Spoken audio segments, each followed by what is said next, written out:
you know, it's awkward because you do things because they need to be done. And it's awkward to trumpet this work, but unfortunately it's the nature of politics. People forget, and then you have a political campaign. And people sometimes remember the last thing that someone said, as opposed to looking back and properly analyzing.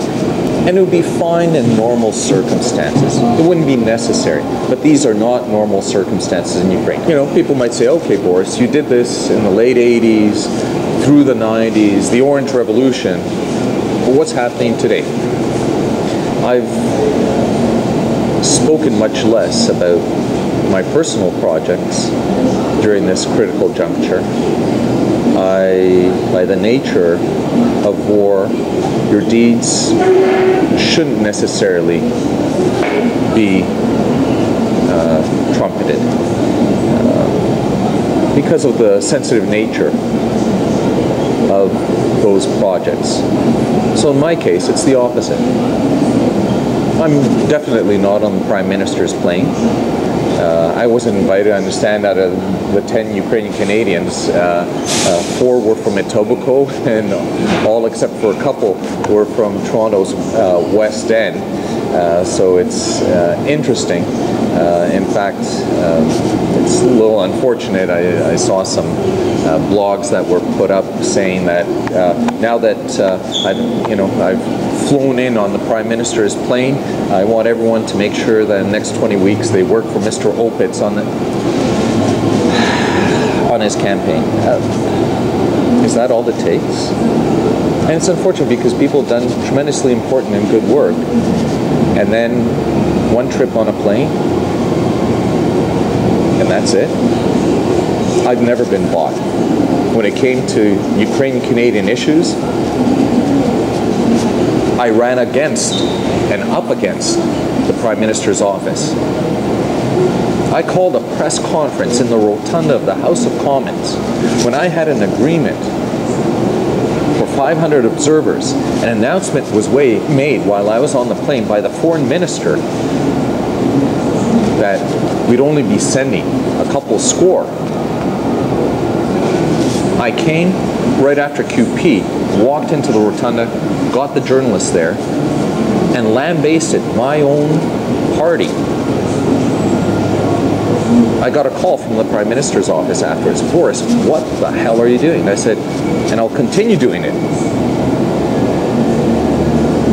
And they said, stop, we'll fix it. And I said, I'll stop until Saturday morning. This was a Friday, I'll stop until Saturday morning. And they said, fine. Then I got another call, we'll fix it on Monday. You'll be there between the Minister of CETA and Minister of Foreign Affairs announcing.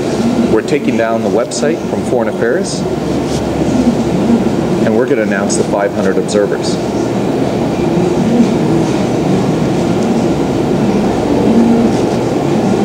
Now, I think perhaps it is time, as people keep asking, so what have you done now? It's not just riding someone's coattails and showing up for events. We need people at this critical, and I stress, critical existentialist juncture for Ukraine that strategically can think ahead of what Ukraine potentially faces, what sort of threat.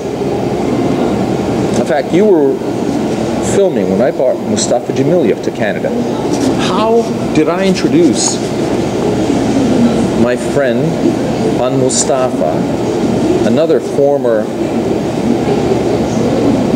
prisoner of conscience during Soviet times, at both in the House of Commons when a lot of the Conservative ministers weren't interested in meeting with him, and then to our community here. I said that the next major geopolitical threat in the Eurasian landmass will occur in Ukraine. The fault line runs through Ukraine and it lands in Crimea. And that's where it starts.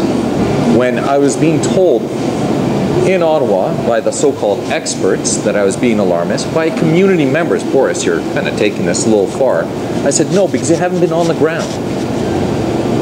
I traveled all over Crimea. I saw what was going on. I saw the Kremlin preparations. And when I realized that, I didn't just talk about it. What did I do?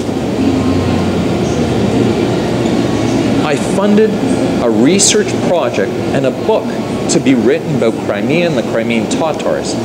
The first English language book that clearly lays out that this is not historically Russian land. The book came out right during the annexation of Crimea. It's now a resource book, and I covered the cost of the printing and distribution through all major learning centers, university libraries, made sure that opinion leaders who write articles receive copies of this book. The book launch was in Kyiv, attended not just by the leadership, the exiled leadership of the Crimean Tatars, but also by former presidents of Ukraine, the Prime Minister Yatseniuk and others, at the Opitz. And finally, I haven't talked about this, but I've had one project which is completed that provided aid of a type that wasn't being provided to volunteers who were heading to the front. Good young men who were helping orphans, volunteering, were now volunteering to fight wars.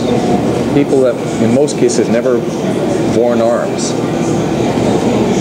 And it was important that besides a willingness to die for freedom, that they were provided with the right training and skills. This is before Western governments had agreed to provide training. I had channels that provided the manuals so that they would have a base for their training. And one of the other projects I'm currently working on is a partisan manual, which is being printed as we speak. In case of a full-out invasion by the Kremlin of Ukraine, it's a 500-page manual that will be distributed through universities so that civilians know how to resist. I haven't talked about these projects because it wasn't necessary, but I'm compelled because people keep asking, so why haven't you been doing so?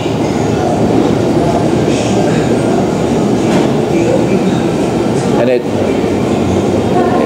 of course, it hits a person because you have been. And you've been doing things in ways that people may not see, but in ways that will make a difference. Actions speak louder than words.